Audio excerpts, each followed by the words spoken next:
Grudge Life Academy, G.L.A. Nation stand up. We in the building.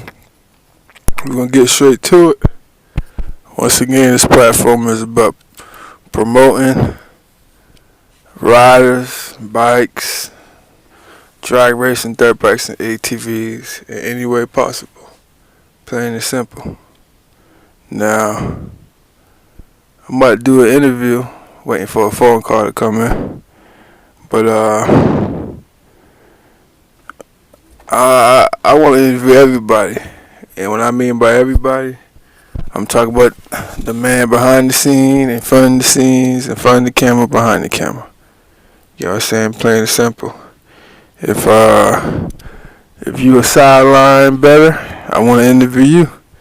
You know what I'm saying? If you part of a team but you ain't got much of a voice, I want to interview you. You know what I'm saying? It's all type of race perspective. You know, different people can see, because, you know, it's levels to the racing. You know what I'm saying? Everybody don't become the, you know, the top chef or the head person, you know what I'm saying? Or the shot caller in the group, you know what I'm saying? It takes time, you gotta learn. And the best way to learn is to learn from other people's mistakes, other team mistakes, other rider mistakes. So, hopefully the call will be coming in the next 5 minutes, but I'm going to keep on talking.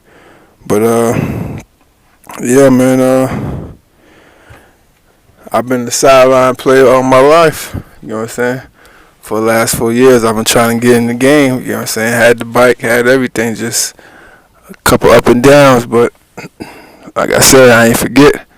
I was the sideline player. I was the one who ain't had no voice. I was the one who's betting on other people's bike. You know what I'm saying? So I know all type of levels. So I've been patient. We talking about over 20 years of being patient. You know what I'm saying? So at the end of the day, I'm always preach to you that patient is the key to racing. You know what I'm saying? Because if you don't think patience is the key, you're going to find it the hard way. You're going to find it the hard way to have patience. Plain and simple. So when people be telling you this and that, you can take their opinion. You know what I'm saying? Ain't nothing wrong with valuing the opinion, but sometimes, you know what I'm saying, you gotta put your foot, you know what I'm saying? Put your foot in the water, put your foot in the mud, you know what I'm saying? To know the feeling, you know what I'm saying? The temperature. You got to, but had a phone call coming in right now. Yep. What's going on, boy? Ain't nothing much, man. Chilling, you know, doing my little routine. What's good with you? Ain't nothing. I know you new to it. You're a newbie, but to all my future millions and millions of followers, we're gonna keep your name, you know, anonymous. I got you, man. Gotcha. I got you. I appreciate that. So let's start from here. What's your first race ever? No matter if it was on foot, bicycle, could have been racing cars, whatever, little push cars, remote control cars, whatever. What's your first race that you can remember? My first race, probably that I can remember, was a foot race. Absolutely, hands down, foot race. And that's, you know, me being from the country, you know, that's what it is. You getting in the yard and you racing as a jet. So I know that's probably was my first race. Who you race? Hell, I don't even know who I raced. I know I raced somebody. Where you race at? Like what somebody's front yard or what? Oh yeah, it's definitely front yard. Front yard. Hell, shoes off, shoes on or off? Shoes off. Shoes off. You know the whole thing. You have to with the shoes off. You got to get some traction. Don't make me take my shoes off. That's what you're saying. Word. So what's your first? We going back just memory lane. Like, what's your first memory of the first like That's I guess first, not the first fool you rode, but the first fool you can remember, like, seeing somebody ride, like, you know what, I want one of those or whatever. Yeah, I think it was a family member. You know, Family member. they had I had so much, and just seeing that, and I wanted that, and just that whole feeling where it's coming by, you hearing the noise, hey, they popping willies or whatever the case might be, they having fun on them. That's what it is, and now here I am walking. So that's another thing. Something to get you to A or B fast. So I think that was my biggest thing, just seeing a full dirt bike, and like, yo, I need one of those. Those look like a lot of fun, and then especially when you see a group of people ride.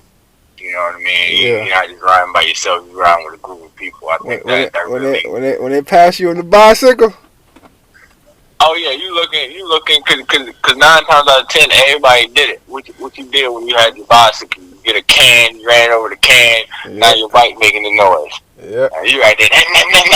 You know what I mean? You're doing all that. So I think it was like you already had that set in your mind. Like, all right, when I get older or whenever I can, I'm going to get one. I want one. So. And then lucky my dad bought me one when I was younger. So what was your first one? My first dirt bike was a WR250. What came first, the dirt bike or the Fuller? Oh no! I take that back. My Fuller was the first one. What kind of Fuller you had? It was a Timberwolf. Timberwolf? It was a Timberwolf. It was kind of like it was kind of like a gift. It was kind of like a hand out gift, and shit, I ride the hell out of that. Word. So I mean, growing up, to be honest with you, we always had something with a motor. Take it back to the go-kart days. Yeah. You feel me? You know what I mean? You got the go-karts, and hell, you got a string on the governor. Get more juice. Yeah. You feel me? Like shit like that. Like, so that motor life always been in me. So, and I feel like a lot of people can relate to that. Like, go karts to the fours to the dirt bikes to the motorcycles to the cars. You know what I mean? It's all there, all of it tied together. I tell my listeners the key, a big part to racing and being involved in racing is having patience. So tell everybody what's from starting from having the bicycle, seeing everybody pass you, fast forward to now. How you feel about patience? What's your advice on patience? There's a little kid right now listening. He just came in the house, and today everybody passed him on the Full. He on the bicycle. What you got to say to him? Yeah, I think patience is a good key, and it's a good learning tool as well. You always, as kids, sometimes as adults, you want things right now. But, the patience of me growing up and not, not getting as soon as like, oh, I want this right now, and then tomorrow you having it. I think it allows you to grow in that time and develop. Actually, just learn. You know what I mean? You say you want something right now, but do you really even know about it? And I think that was helpful for me because it gave me a sense of, I guess, purpose to go ahead and research on it. All right, I know this is that, and when you do this, you get that from the full dirt bike. What's the fastest dirt bike out there?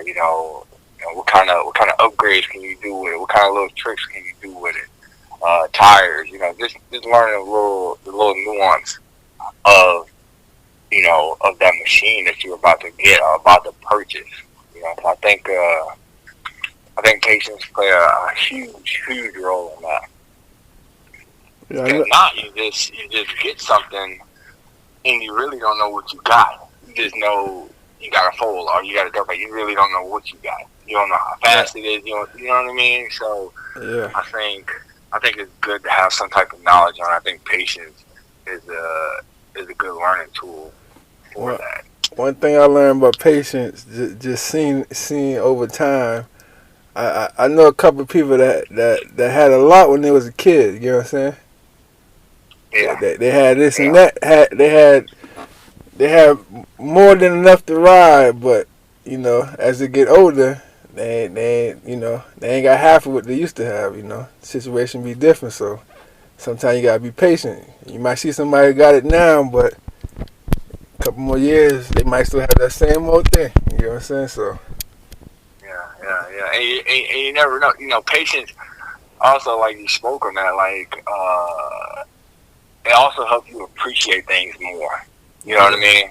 So if you just kind of, if you never was a student of patience and you just got everything, you know, next day, this and that, you lose that. I would say you won't be as grateful for it. You know what I mean? You won't appreciate it as much. You appreciate it, yeah, thank you, this and that, but you won't really understand that value of it. That's like prime example of somebody giving a car and then somebody buying the car. Yeah. You know, once you buy that car, you know, shit, I put my hard work. You know what I mean? I'm paying for this car right now. I got to do things to this. You know, so you got a sense of appreciation, a different sense of appreciation for it. So I think that's you really spoke on that, and I think that's something I wanted to add, touch on that, piggyback off you on that one. Yeah, you gotta have patience. But jump to another I guess another subject. Let's talk about the fun.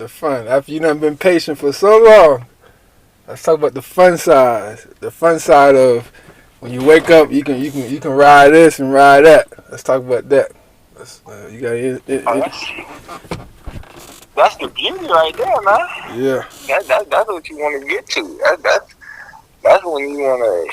All right, what you doing tomorrow? Well, you know, I'm just riding full all day. You got that gas smell on you. You riding. You finding new trails. You finding.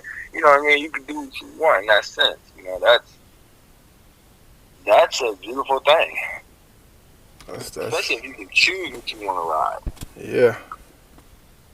That is beautiful. Yeah, you're right. Well, let's talk about racing, man. What you think about? You know, right now, 2020. We halfway through. We in July. You know what I'm saying? What you feel about the state of let's just say drag dirt bikes right now? Everything's in the up and up, man. You're starting to see more of it. You're starting to see more states doing it. You think you seeing more of it because you might be in the loop of it? You might feel like it's more of it, or what? What you think? Or you just? I think it's a little both. You know, I don't want to contradict myself, but it's a little both. Yeah, I'm in the loop, so I see a lot of it, but you know, I know some people that's not in the loop, and they can talk about it. You know what I mean? They speak on it. Man, I saw this dirt bike race the other day. Oh, really? Yeah, like, you know what I mean? Like, and that sparks a conversation right there. So I know it's not just happening in one area. Yeah. I know this thing is picking up traction. You know, more guys are. It's big down. Are getting hip to it. Yeah, it's big down south, but do you think it's going to transition up north or out west? Oh yes, I believe it's probably already there. Why you think so? I believe it's already there. I mean, you see dirt bikes all over the place. You know what I mean? Dirt bikes is not just in the South, but as far as, you know, you're seeing them all over the place. You see guys. You know, you can go on YouTube and see videos of guys riding dirt bikes all over the place. You know what I mean? So I feel like somebody in that area is probably hip to what's going on down south, or you know what I mean, or see that, and then they start that trend out there. You know, I feel like it's all over. You know, you just have to know the right people, and I feel like you'll be in that loop. But I really do feel like it's a growing sport. I do feel like that. Well, a lot of people don't know when motocross started off. They started off local. You know what I'm saying? And it grew over time to what it is now. Do you think? It's a two-part question. Do you think drag racing, dirt bikes, and ATV? Right, drag racing ATV's been around for a good 15, 20 years already. You know what I'm saying? But the big trend right now is drag racing dirt bikes. So, like, the question is, how long, or if it's possible, will drag dirt bike take to be on at least on half of a global scale of motocross? That's a good question. It's I say 10. wish I I had say a 10 crystal. years. I say 10 years. I say in 2030. I feel like it's gonna have to be an official sport. It's gonna have to be an official sport. Being that it's more worldwide, is what you're saying. No, because I feel like it's gonna be the only sport and the only racing sport that the average man can become a part of. You get what I'm saying? Meaning the average guy can hear about this today, and if it's money right, tomorrow he can go buy a bike, and by next week he in the game. What other sport can the average person do that? You know what I'm saying? Nobody. You know what I'm saying? He ain't went for no 4 years of college. You know what I'm saying? He ain't had to pass no SAT, nothing like that. He can just jump in the sport right away. You know what I'm saying? He ain't got to qualify. He ain't got to sign for no paper. You know what I'm saying? He ain't got to have no sponsorship, no nothing. You know what I'm saying? He got to pay his entry fee into the event, and he good to go. Yeah, no, I get that. I get that. But that's I feel like a lot of that's just racing, period. You know what I mean? No, I got A lot of guys don't racing, period. As far as I'm just not trying to, dirt bike is on the up and up, and it will be on that scale that you're talking about. But I feel like as far as the average person or anybody can do that with any of the racing sports.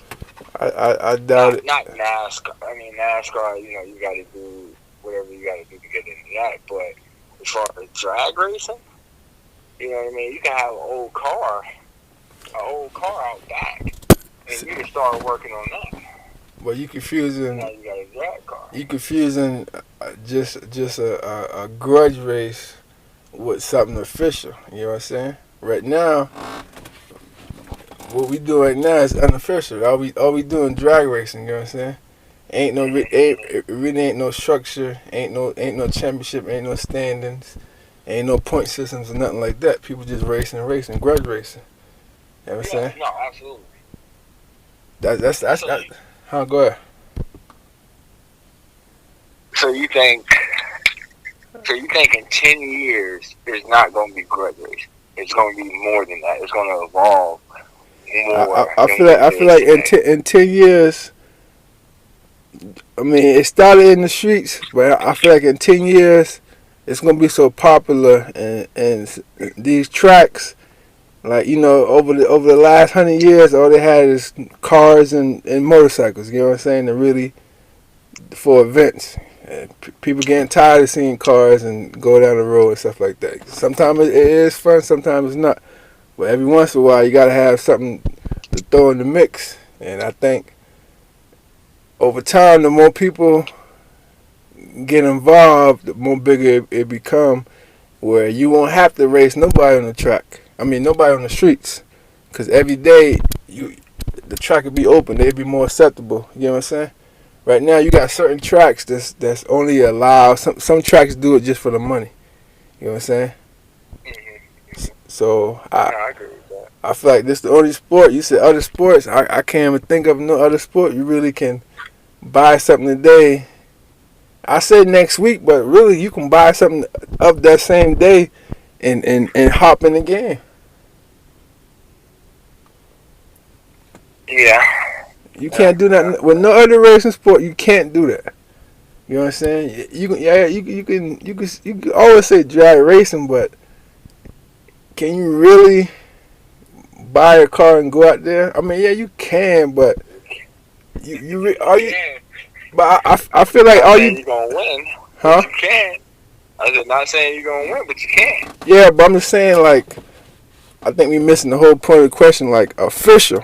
We ain't talking about unofficial. Anybody can go to a car event, yeah, unofficial. But I'm talking about like an official sport, like NHRA.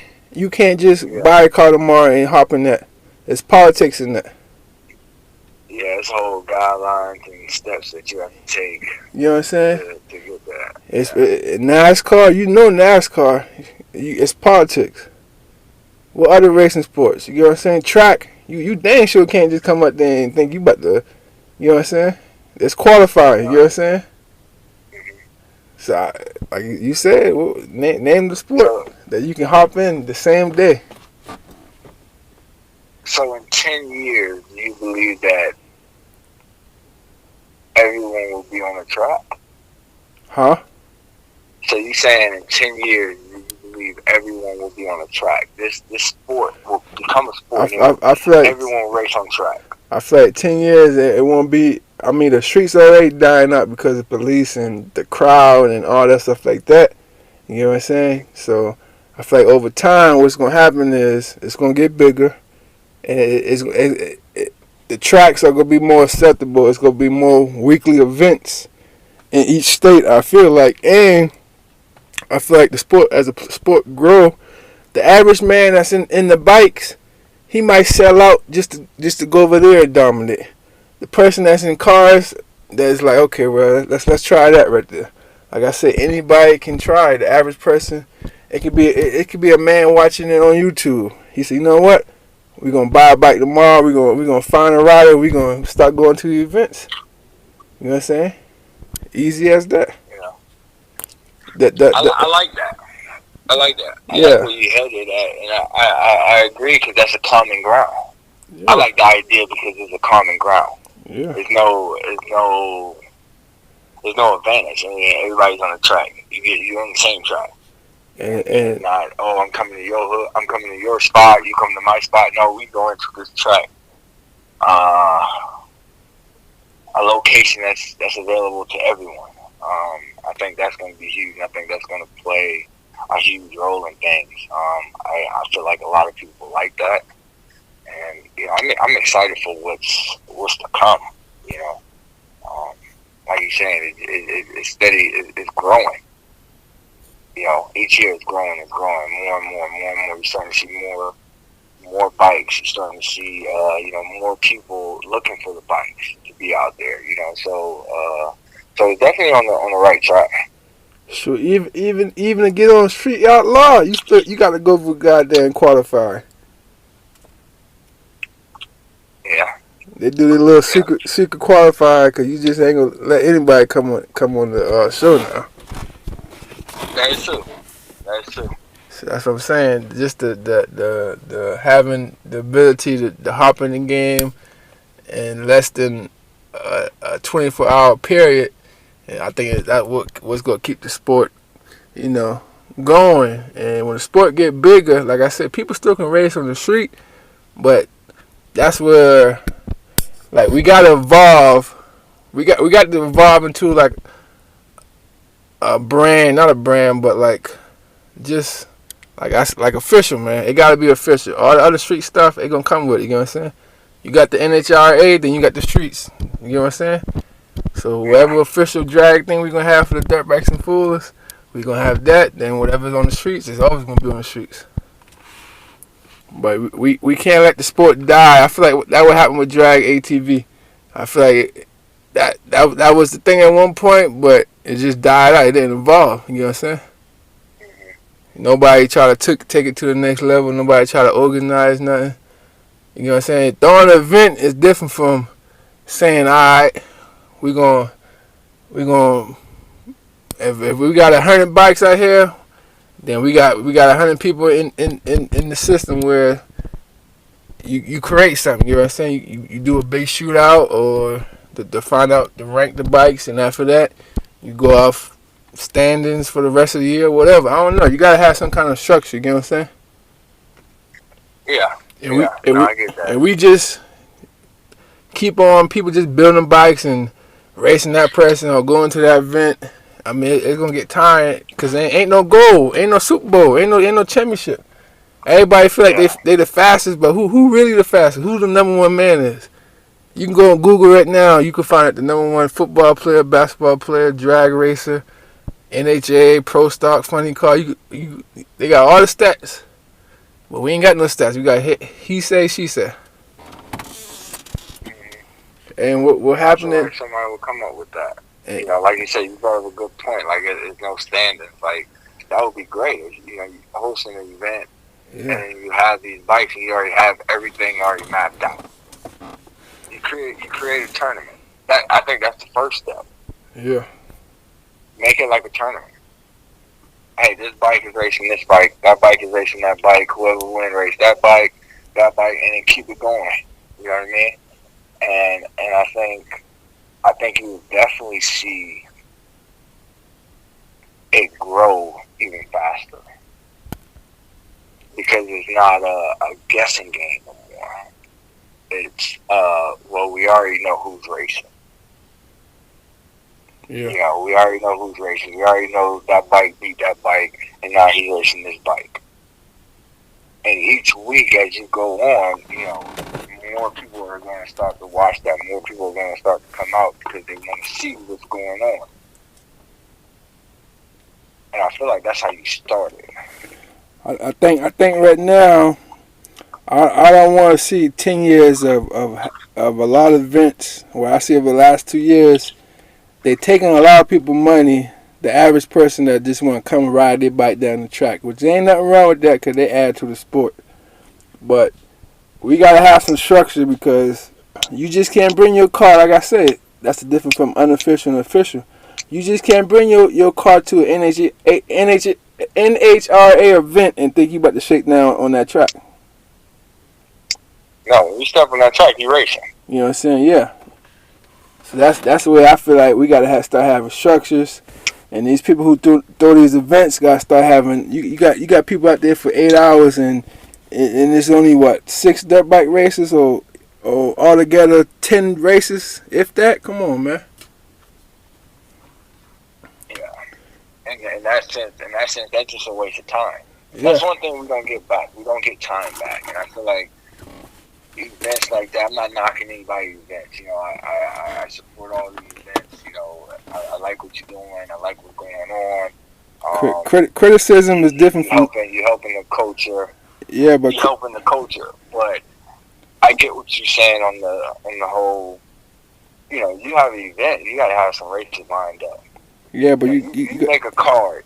You make a card. And when you put out that card, this bike is racing this bike, that bike is racing that bike, and it has to go through. You know, that's another thing. That's another thing that I feel that's troubling. Is, you know, you plan for, you know, this bike to race that bike, or it's more so, hey, show up at the track and let's get it. You know what I mean? Like, okay, everybody's gonna show up at the track, but is that race actually gonna happen? A lot of times it don't because we don't know the politics in it. We don't know if them boys got paid just to show up. We don't know if them boys just made an agreement to get people out there to crowd. You know what I'm saying? Because sometimes, mostly, it's always the man who promoting the event. He always saying he gonna race the most. You know what I'm saying? Mm-hmm. Nowadays they'll throw an event with just like we've been talking about. The last event, we see the little car. We talking about bikes, but we saw the car event. They had about 5 races locked in, and I think only 2 happened, if that. You know what I'm saying? You can't be like that. And that's what hurts it. That's what hurts the sport. That's what kills the environment. Yes, that's just my opinion. You know, 'cause yeah. I'm coming out there to see 6 races. I only saw 2. Yeah. For me, I'm thinking, okay, all right, next time an event comes and y'all have this, I don't know if I'm going to show up. People gotta realize because if you get to be able to race a lot, you gonna have to be able to take your losses. You get what I'm saying? exactly, and that's one thing about racing. That's what I learned time ago. When you race, you can't be afraid to race. You're gonna win. You're gonna lose something. You got people. You're gonna win something. You're gonna lose something. You got people in the NHRA, right? They go the whole season, and they probably want to win a championship or win. They keep losing the first round every time. You know what I'm saying? But they still come back trying to win. You know what I'm saying? It's racing. That's definitely racing. That is definitely racing. You know, and I feel like, and that's the difference. Like when you out there, you done, and that's my thing is when you get out there and the races don't happen, you put all this work into it. Whatever you race in, cars, bikes, whatever it is, you put all this work into it. Why not show your product? Yeah. You know. Well, I'm gonna tell you. Everybody looks fast going by, running down the track by themselves. Yeah. See, I'm gonna tell you right now. I'm gonna be the one that's criticizing and calling out track events. But I'm only gonna criticize a track event if I'm there. You know what I'm saying? Because I feel like if I pay my money, I got the right to voice my opinion. You know what I'm saying? Absolutely. So I gotta criticize. I gotta call them out. You know what I'm saying? If it was a shake fest, the whole 8 hours, 5 hours, everybody, it was a shake fest. Call it what it was. Mm-hmm. You know what I'm saying? It should be on a shake fest for what, 2 or 3 hours. That's when everybody rolling in. You know what I'm saying? That's when you let the people who just come to shake down, let them shake down. But after that, track hot. Time to go ahead and get the shootout. I hate seeing an event that got 50 bikes out there, but only 7 bikes in the shootout. And it's the same. It's the same 7 bikes, because people scared and people don't want to tell people if you bring your bike, you gotta race. If I throw an event, I'm gonna tell you, you pay your admission, I'm gonna make you race. Mm-hmm. Or you gonna get mad at me or take your bike out the track. I'm gonna have my little intercom saying, who ain't raced him yet? He ain't raced nobody. What you bring your bike out here for? You know what I'm saying? You need somebody like that. You need a referee, because everybody's gonna be sitting around waiting for the next man to race, ready to bet on him. Yeah, no, I get that. And it has to be some type of structure. You know, you don't want to race somebody out of your class. And I feel like right now there has to be some type of structure in that sense, because you don't want, you know what I mean. You don't want someone racing out of their class because they brought their bike there. You have to have some type of structure. Yeah, I want to race. Right now, you know, everybody got class. NHRA got they got pro start funny car. And they got some other shit, you know what I'm saying? So give me the classes of drag dirt bikes in your opinion. It could be 2 classes, 3, 5. Give me some details with it. Well, I feel like it should all be on the setup as well. Yeah, I think that's how you should determine your races on the setups, and I feel like you should have a class where all you got the newbies. You know, that should be a class of its own. You know, because I don't feel like, another thing, I feel like you can